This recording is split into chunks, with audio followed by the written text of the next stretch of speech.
वादी कश्मीर के अंदर टैलेंट की कमी नहीं है। आए दिन हम सोशल मीडिया या मुख्तलिफ प्लेटफॉर्म के आए दिन देखते हैं कि मुख्तलिफ तरह के टैलेंट जो है वो उभर कर सामने आ रहे हैं। वही ऐसी एक मिसाल कायम करते हुए खुशहाल अहमद, जो एक फिज़िकली हैंडीकैप्ड है, जो सब डिवीज़न टंगमर्ग के एक फार फ्लंग एरिया दाराकच्ची का रहने वाला है। बचपन से ही अगरचे वो फिज़िकली हैंडीकैप्ड था, लेकिन उसके बावजूद भी अगरचे उन्होंने 9th क्लास तक जो है अपनी पढ़ाई की, लेकिन घर की उतनी इकोनॉमिकल कंडीशंस ठीक न होने की वजह से इन्होंने आज से 10 साल पहले जो है टेलरिंग का काम सीखना शुरू कर दिया। उसके बाद हमने देखा कि खुशहाल लगातार इसी टेलरिंग के साथ वाबस्ता है और उनका मज़ीद कहना है, चूँकि आज हमारी उनसे एक ख़ास बातचीत हुई, उनका कहना है कि अगर इंसान के अंदर टैलेंट हो, आर्ट हो, वो किसी भी जगह पर जो है पीछे नहीं रह सकता। अपनी रोज़ी रोटी कमाने के लिए टैलेंट और आर्ट होना एक दिलचस्प बात है। और इसी हवाले से एक मिसाल कायम करते हुए खुशहाल ने हमारे साथ बातचीत करते हुए ये एतराफ़ किया है कि सरकार की तरफ से अगरचे उन्हें कुछ मावनत भी दी गई थी, लेकिन पिछले 1 साल से वो भी इन्हें जो है बंद कर दिया गया है। लेकिन उन्होंने अपने हौसला बुलंद रखने के लिए अपने घर के फैमिली वगैरह को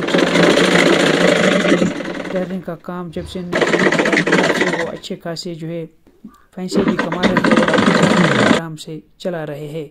उन्होंने बाकी नौजवानों को मैसेज दी कि अगर किसी के पास हुनर है, टैलेंट है, वो पीछे न रह पाए, मेरा नाम खुशहाल अहमद खटाना है। मैं रहता हूँ दाराकच्ची। क्या खेल है? शॉप मेरी चल रही है छांजल में, एक छोटी मोटी शॉप है, वो छांजल में चल रही है टेलरिंग की। मैंने पहले पढ़ाई की थी 9th तक। 9th के बाद मैंने सोचा, मैंने बोला हो सकता है गवर्नमेंट की तरफ से मिले मुझे कोई जवाब या ना मिले।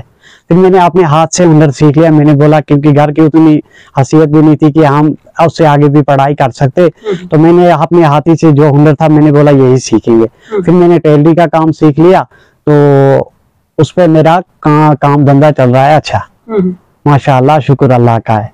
मुझे 15-16 साल हो गए, मैं इसी काम के साथ रहता हूँ ज्यादातर, तो शुक्र अल्लाह का मेरा काम चल रहा है अच्छा। मैंने 2-3 को टेलरिंग का काम अपने हाथ सिखाया भी, उनकी भी आज किसी न किसी जगह शॉप चल रही होगी। मैंने ये उनको भी सिखाया। मैं हर किसी को यही कहता हूँ, जिसके भी हाथ में अपने हुनर है, ये उस हुनर को छोड़ना नहीं, क्योंकि अपने हाथ से जो मिले हुआ एक रोटी है ये किसी को नहीं देना, क्योंकि ये किसी भी टाइम इंसान को जरूरत आ जाती है। बचपन से मैं ऐसे ही था, हैंडीक्राफ्ट था। उसकी वजह से मैंने बोला कि नहीं, मुझे फिर प्रॉब्लम हो जाएगी। अगर मैंने पढ़ाई भी नहीं की तो मैंने ये काम भी नहीं सीखा तो मुझे फिर बाद में बहुत प्रॉब्लम हो जाए। इसलिए हैंडीक्राफ्ट की वजह से मैंने फिर ये टेलरिंग का काम सीख लिया। फिर उस पर शुक्र माशाअल्लाह, इस टाइम में आराम से अपने माँ बाप की परवरिश कर सकता हूँ, बहन भाई, अपने घर का पूरी फैमिली को चला लेता हूँ।